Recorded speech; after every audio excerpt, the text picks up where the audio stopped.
Hey class, this is Mr. Heinrich and we're looking at Unit 2 now, FRQ 1. And we have these three blocks that are all together. Now they're not all attached. Block 3 and Block 2 are attached via the rope, but Block 1 is sitting on the ground and Block 2 is resting upon it. So they explain that situation to us, and also the very important thing to realize is that this tabletop is completely smooth. There is no friction whatsoever. So we know that's not necessarily real life, but they still want to know that we can analyze situations like that. Because if we can analyze ideal models, well, then we can analyze more complex models. So part A is asking for, zoom in, see if we can read this together. On the dot that represents block 1, draw and label the forces, not components, exerted on block 1. Each force must be represented by a distinct arrow starting on and pointing away from the dot. Draw the relative lengths of all arrows to reflect the relative magnitudes of the forces. So here we actually have to pay attention to the length of each arrow relative to the other arrows. And it looks like they're giving us a, what is that, a 6x6 grid with a dot directly in the middle. Okay, so I'm going to go ahead and draw now on my paper what's going on. We have block 3 up here on the table. Got this pulley of negligible mass, and also we're not worried about any of its rotational inertia. That's not till much later, right? And this will be block, that's block 1, right? And this is block 2. That's a 1 down there, very badly drawn 1. And they want to know about the forces acting on block 1 down there at the bottom. So let's think about what these forces are, and let me get a grid going here. And it's important that I actually take a moment here to draw a 6x6 grid. Oops. There we go.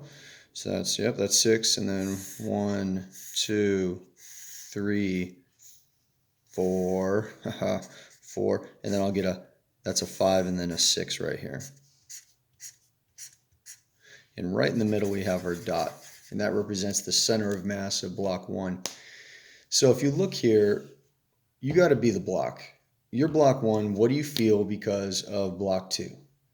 Well, you feel pushed on, don't you? Don't you feel a downward force? And I'm just going to draw some arrows on this picture that aren't the relative lengths.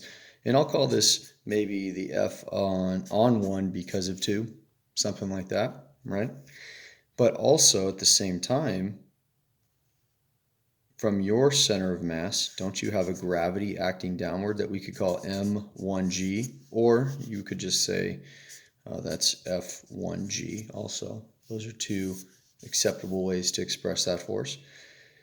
But what other force is acting on you? Well, you're on the ground, and if the ground was not there, you would clearly, because of these two forces acting down, accelerate downward. So the ground has to push back with a force called normal force, right? So now thinking about those three forces, let's draw them the right relative lengths with respect to one another. I'm going to go ahead and I'm going to arbitrarily make M1G 2 boxes worth, M1G, and I'm going to make F12 1 box worth. I think you can see why that will work out, because that way Fn will be 3 boxes worth acting upward. And by doing that, again, that's M1G, it's kind of hard to see in the picture, that's F12 and that's Fn, we have balanced forces right here. So that's part A1 done. Let's go to A2. I'm going to get a whole new sheet of paper, but there is the whole solution again. Slide it over a little bit. Okay, moving on to A2. What does A2 want from us? I think A2 just wants another picture, except this time it wants all the forces acting on block 2. So the block directly above block 1, right? So I'm going to redraw very quickly my situation.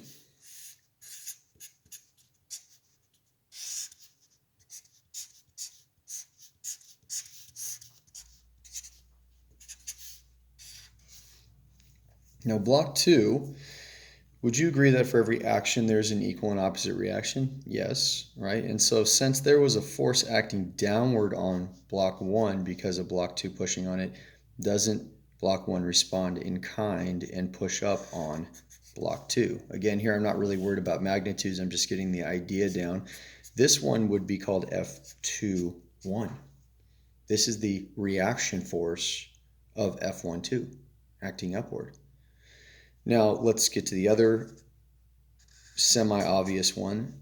At the center of mass of block 2, there would be a downward force called M2G, or you could say F2G, force of gravity 2. Now here's the big question.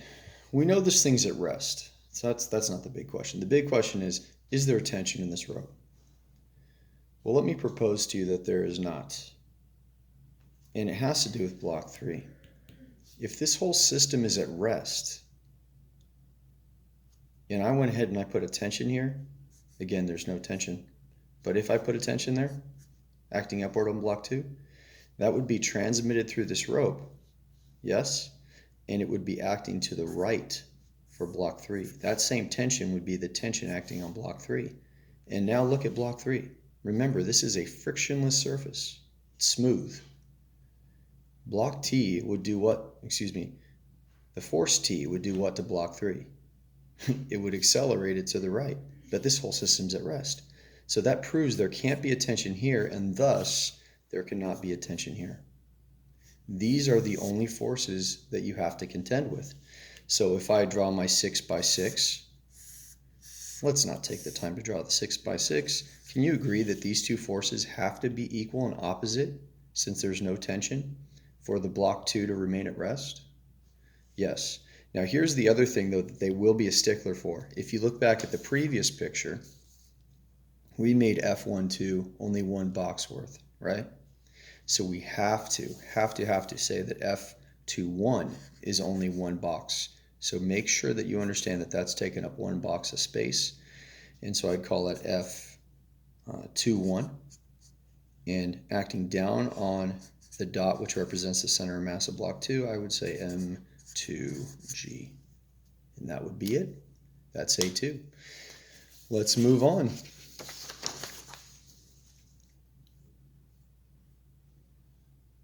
Okay, getting into part B. Part B is where they're really going to make us put it together with equations. Part B1. And there's multiple parts to B. Consider the scenario where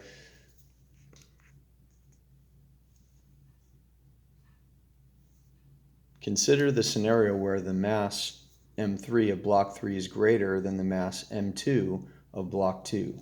Without using equations, make a claim about the motion of block 3 in terms of balanced or unbalanced forces. Okay, so what they just told us ahead of this, though, I don't think I said it, part B says block 1 is removed without disturbing block 2. So let's look at the situation. We would have the table, the pulley, we'd have block 3 here. And block 3, according to that narrative that we just read, is much more massive than block 2, or is more massive than block 2. All right, but now block 1 is gone. There is no block 1, and therefore this system is free to move, right? So let's look back at these forces. There is a force acting down called M2G. That didn't go anywhere. And therefore there's no longer that contact force F21 because block 1 is gone. So instead, what happens? M2G creates a tension in the rope, T. Now I'm going to make sure I draw that a little bit longer, right? And this T is also acting on block 3 because it's the same rope. And we're not really concerned with the rotational inertia of the pulley. Therefore, these two tensions for this unit are the same. They're equal. So looking back at what it's actually asking us to respond to, block 3 is greater than block 2 in mass. Without equations, make a claim about the motion of block 3 in terms of balanced or unbalanced forces. Well, I'm looking right at block 3. Are those forces balanced on block 3? No, all you've got is tension with no other force acting to the left. So we would say block 3 accelerates. They want to know about its motion. Block 3 accelerates due to the unbalanced force. We're using the wording they want us to use. The unbalanced force of tension. And you could say acting on block 3, but I think that's implied. Okay, moving on to B2. Let's look at B2. Derive an equation for the acceleration of block 3 for any arbitrary values of m3 and m2. Express your answers in terms of m3, m2, and physical constants as appropriate. All right, let's look back at our drawing. So we have an m2g acting down on block 2 and a tension acting up on block 2. We have, for block 3, only one force acting. Now you might say, well, isn't there a m3g? And isn't there also an Fn here? And I'd say, yeah, these exist. However, they are not acting in the axis of acceleration. And for this block, the axis of acceleration is the y-axis, right? So let's remember some very important ideas from this unit. When these two boxes are attached by a rope, and we're not concerned with the pulley, the tensions are equal. What else is equal? The accelerations are equal. And because of that, we can create a system of equations between these two blocks with the same two unknowns. And that's what you definitely need to do here. So they want an expression for acceleration in terms of m2 and m3 and physical constants, meaning g, right? We know that g is negative 9.8. So let's start with the easier of the two. Let's start with block 3. I'm going to write the most important equation from this unit. F net equals m3a. I'm getting 3 in there right away. That's mass 3 times acceleration. What is the unbalanced force, the F net acting on block 3? Well, it's tension. So right underneath it, I would substitute tension. I would say that's equal to m3a. How many unknowns? 1, 2 unknowns, right? Moving over here, let's create an equation. F net equals m2a, like that.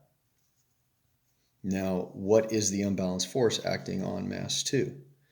Well, the way I teach it is, some books, some teachers will say, well, up is positive, we should always stick with that. Down is negative, we should always stick with that.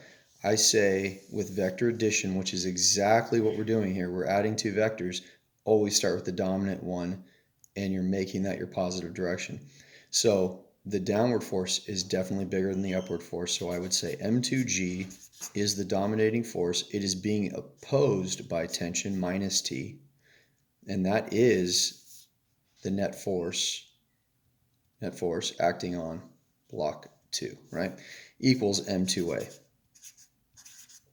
Well, if you look at these two equations side by side, there's an unknown, there's an unknown. Unknown, unknown. We have the same two unknowns. And so I can either do elimination or substitution. It makes a lot of sense to do substitution. T is m3a. Can't I put m3a in for this T right here? Yes.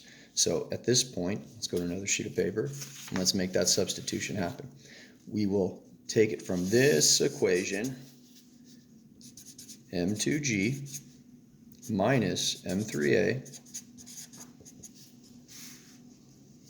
equals m2a. Let's add this to the other side. m2g equals m2a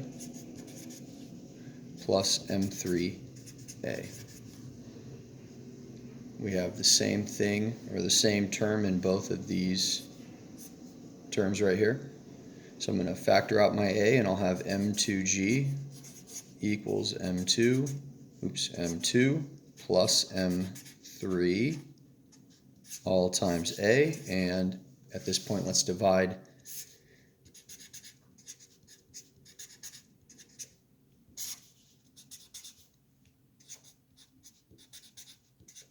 Running out of ink on this pen. Okay, there's your answer, right? Acceleration is equal to that. And it's in terms of everything that they told us to make it in terms of: M2s, M3s, and fundamental constants. Okay, moving on to the last part. Let's go to B2. It's a very quick statement. B2 asks us to... Nope, it's not B2, it's part C. That was B2, what we were doing. Part C, describe in what way your answer to part B2 is or is not consistent with your claim in B1. Well, what was my claim in B1? My claim in B1 was that block 3 accelerates due to the unbalanced force of tension, right? Now let's look at my response to B2. Is there an acceleration on block 3? Yes, there is. There's block 3's mass, and there's an acceleration, and it was due to the tension force that we were using to create this final expression. So if I was going to make a tidy statement, let's see, I would probably just say, part C I can do right here. For any mass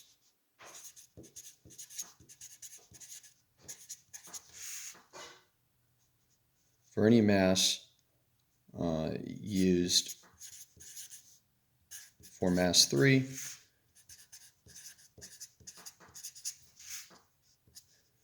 mass 3 will accelerate. And that is very consistent with what I said in part B1. All right, let's get on to the last part, part D. Part D. Okay, now part D is basically having us graph on these axes. They want us to sketch out a velocity time graph and also an acceleration time graph. So you can look through that and read that, but that's what they want, right? So now they're leaving us room here for the negative region of velocity, the positive region of velocity, or positive velocities, negative velocities.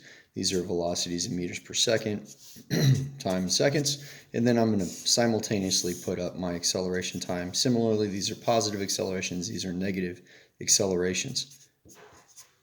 Now, they do not care if you decide to call down positive or up positive. And